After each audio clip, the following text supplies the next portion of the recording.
एक बहुत सुंदर एक्सपेरिमेंट, बहुत ध्यान से सुनना है, बहुत सुंदर एक्सपेरिमेंट न्यूरो साइंटिस्ट ने किया है हार्वर्ड में। उन्होंने 2 स्टडी ग्रुप बनाए हैं।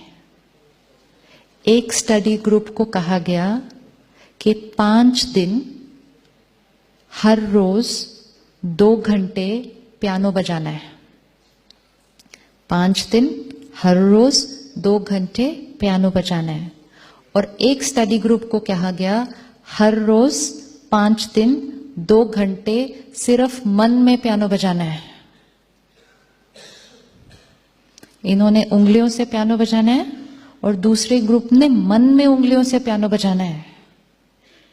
और हर रोज उस 2 घंटे के बाद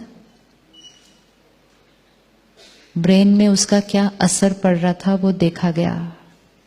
क्या हुआ होगा? क्या हुआ होगा? एक ग्रुप फिजिकली पियानो बजा रहा है, एक ग्रुप मन में पियानो बजा रहा है। क्या असर हुआ होगा?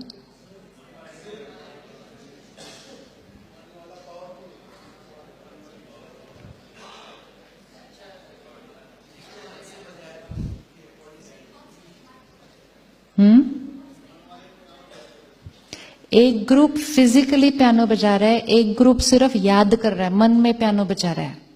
क्या रिजल्ट आया होगा?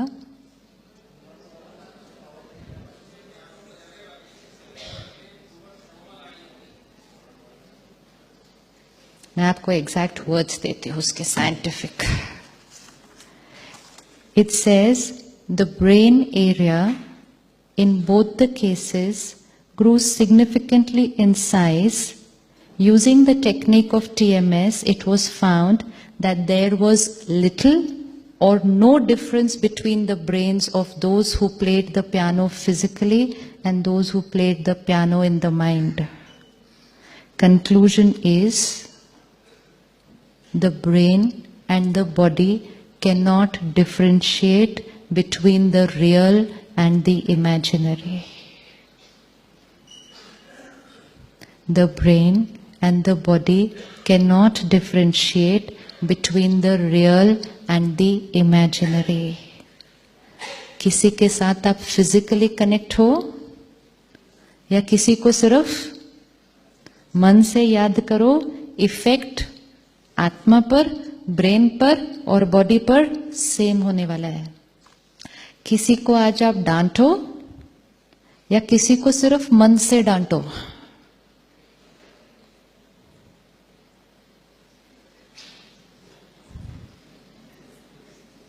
यस। किसी से आपको कोई नफरत है, गुस्सा आया हुआ है, किसी ने आपको चीट किया, आप उसको कुछ कहो या आप चुप रहो, सिर्फ मन से कहो, effect will be the same. And it is this reason, ये पावर अगर हमें समझ में आ जाए तो हमें समझ में आ जाएगा बीमारियां कैसे बनती हैं और बीमारियां ठीक कैसे हो सकती हैं। जो आत्मा ये थॉट क्रिएट करती है, हाय मैं बीमार, हाय मैं बीमार, आप उसको कितनी भी दवा खिलाएंगे उसकी हीलिंग प्रोसेस क्या होगी? स्लो डाउन होगी। क्योंकि आप दवा खिला रहे हैं लेकिन उसका मन उस बॉडी को मैसेज क्या दे रहा है कि मैं क्या हूं? मैं बीमार। अब एक और कोई है जो ये थॉट क्रिएट करता है कि मैं बिल्कुल ठीक हूं, मैं बिल्कुल ठीक हूं, मैं बिल्कुल ठीक हूं। दवा अपना काम कर रही है, साथ साथ ये क्या काम कर रहा है?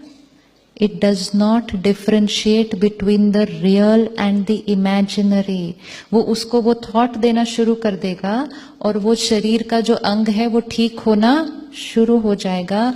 ये आत्मा के संस्कारों के लिए भी है, ये शरीर की बीमारियों के लिए भी है, ये हमारे रिश्तों के लिए भी है। रिश्ते कहाँ बनते हैं? रिश्ते कहाँ बन रहे हैं? यहाँ। कुछ लोगों से हम बहुत प्यार से बात कर रहे हैं लेकिन यहां से अच्छी नहीं बात कर रहे।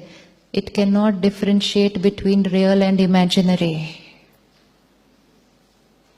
शरीर का हम बहुत अच्छा ध्यान रख रहे हैं लेकिन अंदर से अच्छा नहीं सोच रहे। It can not differentiate between real and imaginary.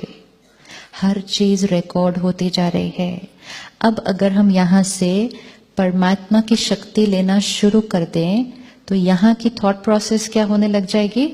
Change होने लगेगी। इसका डायरेक्ट असर किस पर पड़ेगा? भगवान से जो शक्ति लेंगे उसका डायरेक्ट असर किस पर पड़ेगा? उसका डायरेक्ट असर किस पर पड़ेगा? सबसे पहले आत्मा के संस्कारों पर। सेकंड, वो वाइब्रेशन किसको रेडिएट होगा? बॉडी को, फिजिकल हेल्थ पर। तीसरा, वो वाइब्रेशन लोगों को रेडिएट हो जाएगा, रिश्ते बदल जाएंगे। God's energy can be used in every aspect of our life. इसलिए भगवान को याद 10-15 मिनट के लिए नहीं, सारा दिन अगर करते रहेंगे वो एनर्जी हमारे जीवन के हर हिस्से में यूज होनी शुरू हो जाएगी।